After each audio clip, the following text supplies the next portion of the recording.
Hello, everyone. This is Glazer of Snap Judgments, the official podcast of Marvel Snap Zone. And today, I asked the question, why the hell did we stop playing this deck? A one power nerf was enough to get us to stop playing what was the best deck in the game. I've been playing that deck for a few days. I've got new versions of that deck. It's dominant. Real quick before we start, I'm going to apologize. I want to say sorry if I seem a little off today, if I rush through this video a little bit. We all know I'm probably not going to, but still, I want to apologize. I got a little bit of food poisoning, but nothing gets in the way of a snap take. We do these every day, no matter what. We always do at least 2 decks every single weekday. We have more than 2 decks. Also, at the end of this video, if you want to stay tuned, we're going to look at the hips that I got on day one of the hippening, the Dan Hip shop. I'm going to tell you which ones I bought, which ones I didn't, and why. Longtime viewers know that I love me some Dan Hip art. Um, we also do the biggest giveaway in Marvel Snap. We gave away, I want to say 16 Loki season passes. We're going to give away a couple more. Just got to let my funds catch up to the last couple. I gave away a couple extras here and there, but we've given away like 16 Loki season passes. We always, always, always give away more season passes than anyone. Make sure you're subbed so you don't miss that. It helps us out. It's free. It's not a big deal for you, but it's a huge deal for us. So any support is appreciated. All right. Our deck credits for today. Our first deck is from Alphos.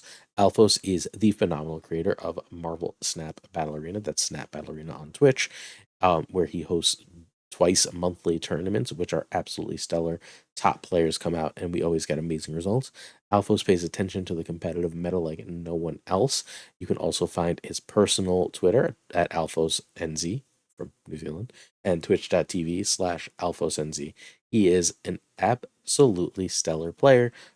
In the Johnson Cup, he's who knocked out Lambie. He read what Lambie was going to play and knew exactly how to counter it. He's brilliant. You should absolutely be trying his decks, paying attention to him. He's one of those smaller creators you can follow to really get in. The other is the Genius Safety Blade.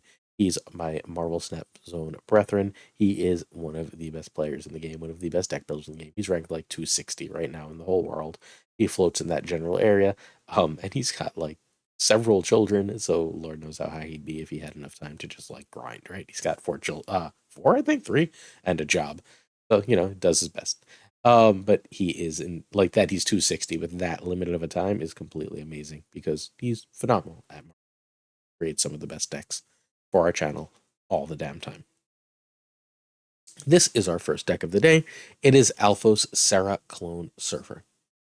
This is the deck that we stopped playing, and I can't figure out why. I mean, hopefully you figured out that this is the kind of deck we were talking about from the thumbnail, but if you didn't, yeah. So they nerfed Absorbing Man by 1, and then everyone just forgot this deck was amazing, right? Like you're losing 3 power in a lane from the Absorb Man thing, but it turns out that this deck is completely freaking busted, and that doesn't super. This is Alpha's personal version. This version is optimized for a non-wave meta. You've got a week to take advantage of it if you're not seeing a lot of wave. I've got versions that beat wave coming up at the end of this, so we're going to look at two more versions of this. But your idea here is that you forge into Brood, into Absorbing Man, to Sarah, and then you can just go sort of wild, dropping things the last turn. You can go for a giant hit monkey.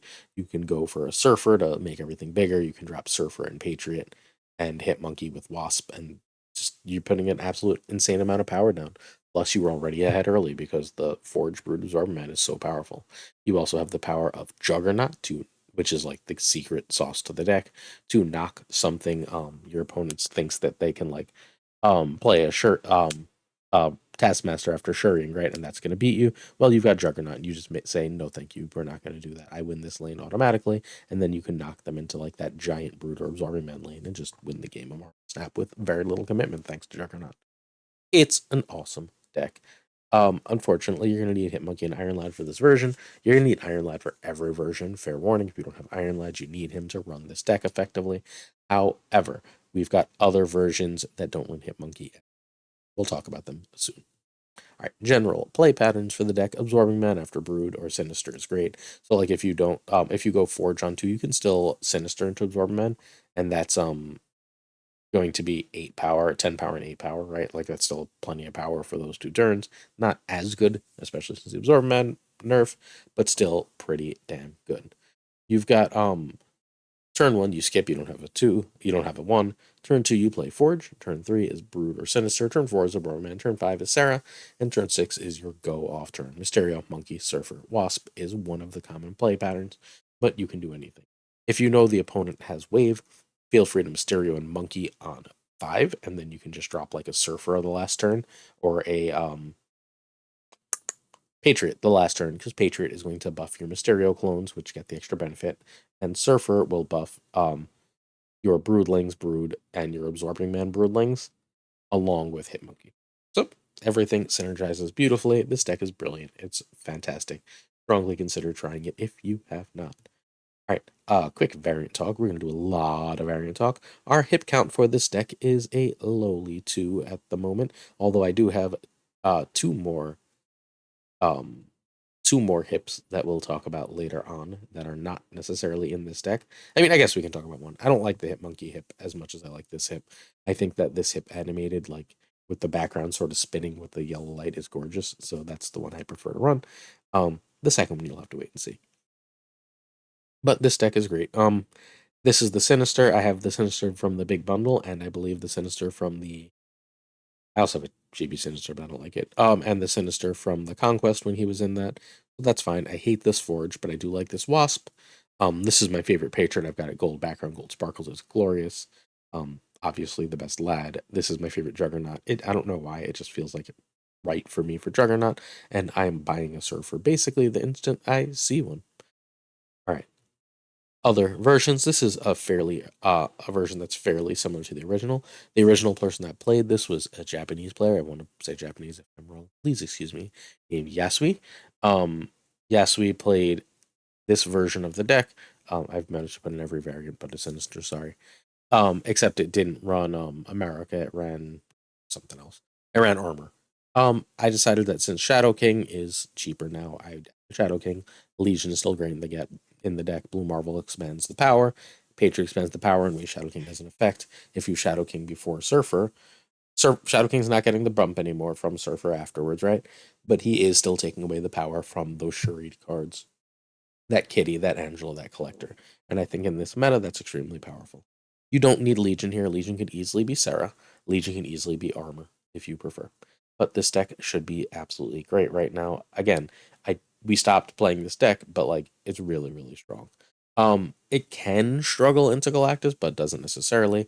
If they're gonna wave you, that's more annoying. But if they're gonna electro you, you usually have power by then. Next is my version. This is the version I shared yesterday at the end of the video. I played this some more. I got another gold ticket with it. I lost one conquest with it on one silver on my second game. I got another gold ticket with it. The loss was on me. I played foolishly, and instead of just, I knew they had to win one lane. Instead of dropping America on my Iron Man, I dropped like I don't know, something silly, right? Like it was something like a Ravona and a Surfer for 5 instead of 9, which doubled to 10 instead of 18, and that was the difference in the game. And I knew that going in. I just outthought myself. I wasn't paying enough attention. But besides that, this deck has been insanely strong. This is one of my 2 favorite Ravona builds. I'll show you the second one tomorrow. Basically, same general game plan, except at the end of the game, Ravona or Sarah allow you to do crazy Mystique Iron Man shenanigans at the end to go over the top of like everything. You've got your 15 power with a Brood, you make that a 30 power lane and just smile, right? Like you're going over basically everything. The opponent can't do much, and God forbid you have a Surfer or a Patriot that you snuck in there somewhere too. You just win, right? Like they're very often just not going to that. And you can, if you happen to get Sarah and Ravona out, everything gets real silly. When your Iron Man is 3 and your Patriot Mystique are 1, like just have fun, right? The game is now over. And God forbid you also have Forge. It's a beating. It's just a beating. Everything else about the deck is very similar. If you have Ravona, I urge you to try this out. Some people have been having success with this with Bast as well in that Ravona spot. I'm going to tell you straight up, honestly, don't like it as much. Fine, right? Like it's not going to break the deck. I just hate lowering Absorbing Man. I think that's really bad. Everything else about it works perfectly fine.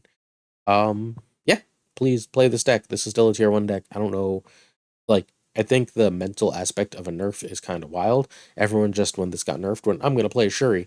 But like, if this plays Shadow King or Iron Man, and look, you can just run Shadow King and Iron Man. you just go over the top of Shuri without too much trouble. Like it's not a bad matchup for you. And if that's not a bad matchup, then nothing kind of is. Loki has to get like the perfect draw from you to really have a chance. Otherwise, you're just bigger than it, right? Like if Loki doesn't get like exactly Brood, Absorbing Man, Surfer or something, they don't have anything they can really do. Like if they get a Mystique but without the ongoings, or Mystique with Sarah, like right, like they're just dead in the water.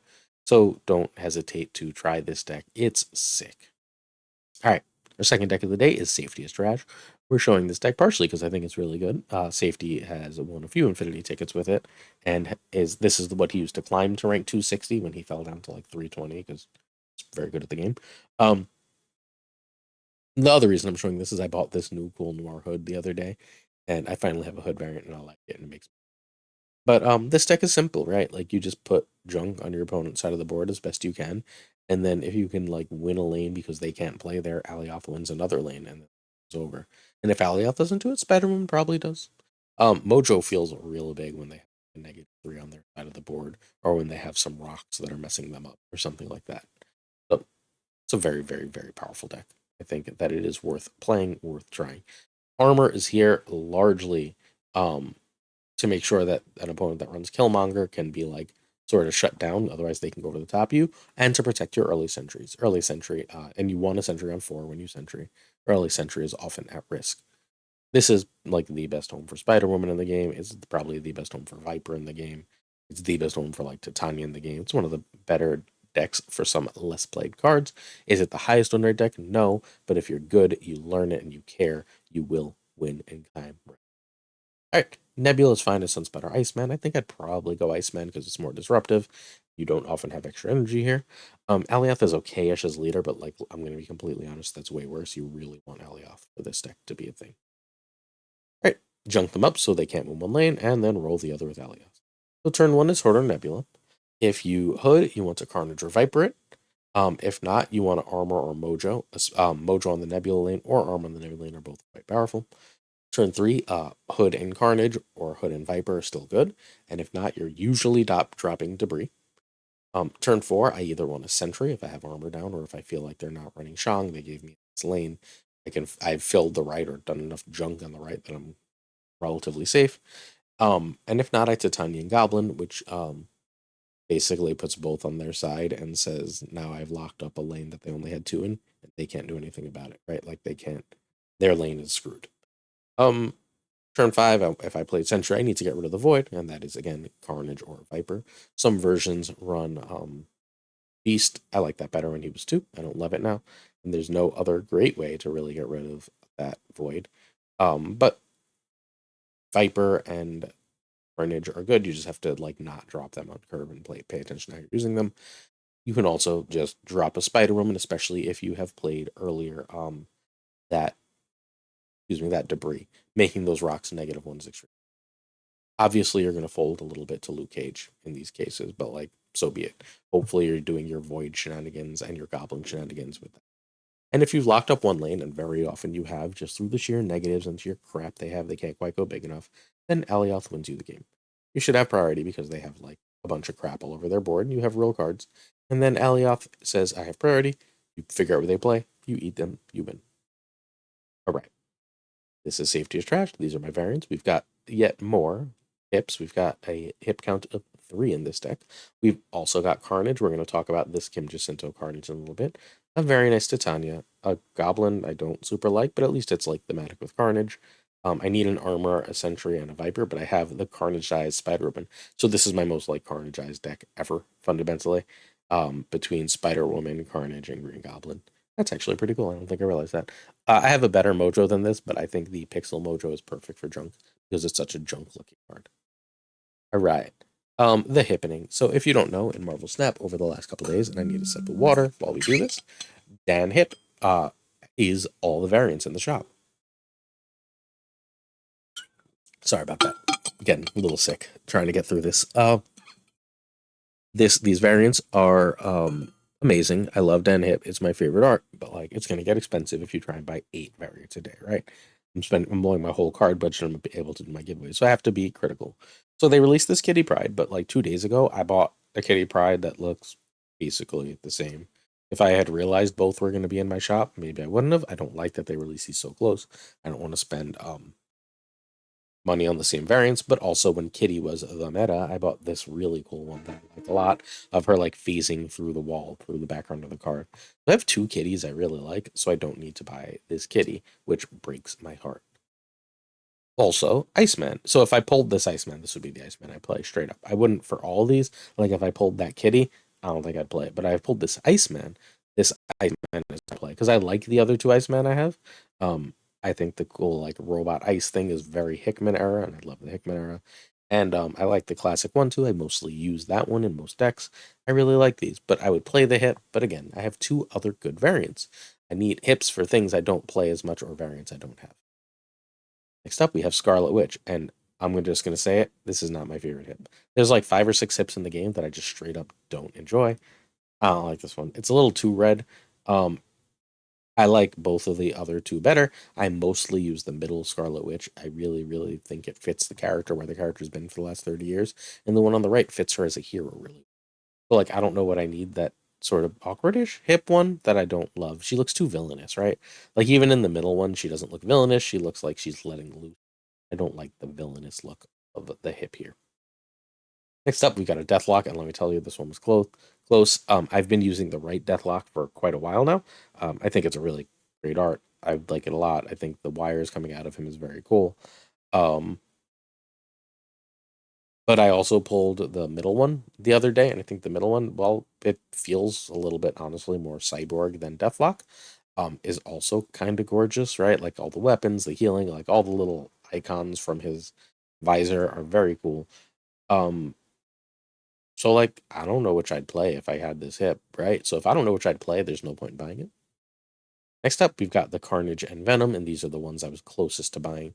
Because Carnage and Venom being like thematic is very, very they're both symbiotes. They both go in the same decks very often, and like I think these are two of the three best of the ones we've seen. So I almost bought it, and then I realized I bought the Jacinto Venom like a week ago, and I have the Jacinto Carnage from like Series One. So I already have these two cards themed, and like if you look at the background of their art, they already sort of theme together really, really well. And honestly, this is my favorite Venom in the game. So like I didn't feel any need to buy it. Although again, like God forbid I open both of these, I would actually like not know what to run. But I don't know, saving 1,400 gold and just running the awesome ones I already have seems like a better idea to me. I think this Venom might have been 1,200 by the way, and like that makes me a little sad because that's the same basic cost, like 200 gold apart from the other two, from these two. But look, what's done is done. No refunds, right? So I'm going to stick with these two. And again, like I really love that Carnage. That Venom. That Carnage is cool, but I love it. All right. The Galactus. I've got Lifebringer Galactus from Al Ewing's run. Thank you to whoever in comments corrected me on that. In my head, it was the Hickman Fantastic Four run, but it's the Ewing, I want to say, Mighty Avengers run. Well, again, one of my favorite comic runs of the century. And I don't know what's up with the helmet on the hip Galactus, but if he had like more of a face, this would be a competition. But given that like he's like his face is like non-existent, it's just so smushy, and it doesn't make him look huge, right? His head look huge, he almost looks chibi, but he himself doesn't look huge. So I'm all about the Lifebringer. But finally, I have three Sarahs. I don't like chibi art, but this is probably my favorite chibi art in the game. I love this 1699 Sarah, and anime Sarah is gorgeous art. It feels like a Sailor Moon character. Shout outs to Doug Pie, who I know is all about that life. And I have no need for another Sarah, but like, yeah, sold. This is like one of the best pieces of art in the game. I absolutely adore this Sarah. I think it's like basically perfection. Every detail is perfect. It looks great. I love the hair over the eye thing. The action pose, the really dynamic background.